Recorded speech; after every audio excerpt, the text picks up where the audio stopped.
took off really well.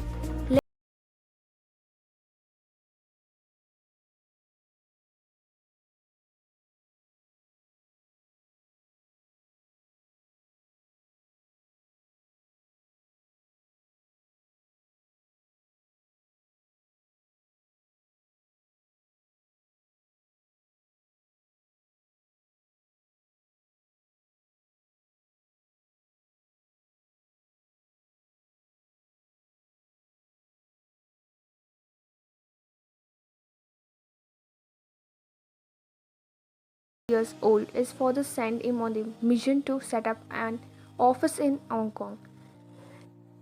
Interestingly, Jamsetji was not alone either. He was married and had a child. It was not an easy decision to uproot the family.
4 years, the American Civil War ended and the supplies from American resumed. This had an adverse impact on Tata's business and it started making losses.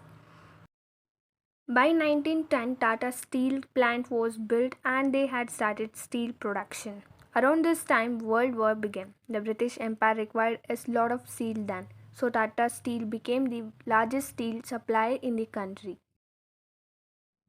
Tata Steel was used to make the British tanks as well as for the weapons and the railway tracks. In fact, a famous statement by a British politician during World War I holds that Tata Steel saved us because the quality of their steel was so good.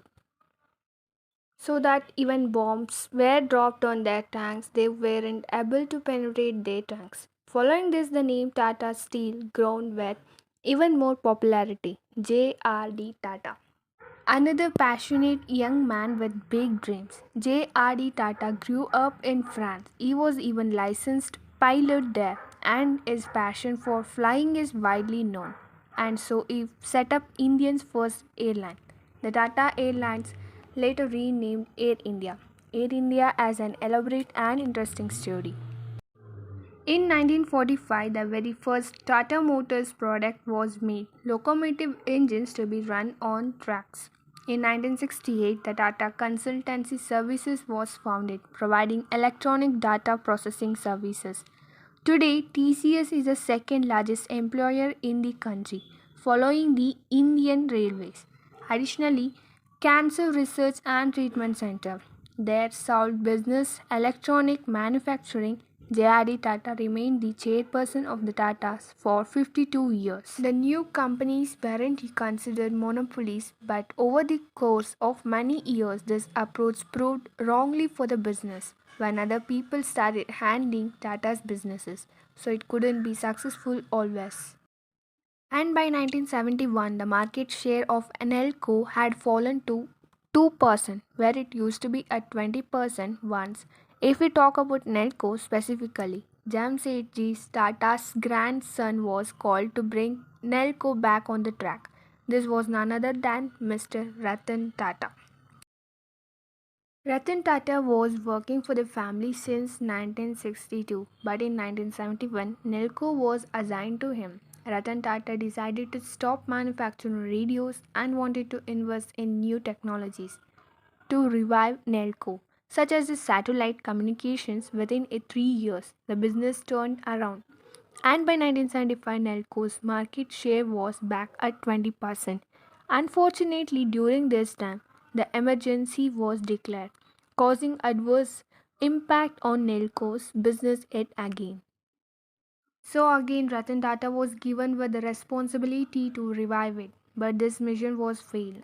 But by this point, the senior management had taken notice of Ratan Tata's capabilities. This is why in 1991 he was announced as a successor of JRD Tata and he became the chairperson of the Tata. So that's it for the day and see you in the next video with a more interesting fact and the news. Thank you for watching the video.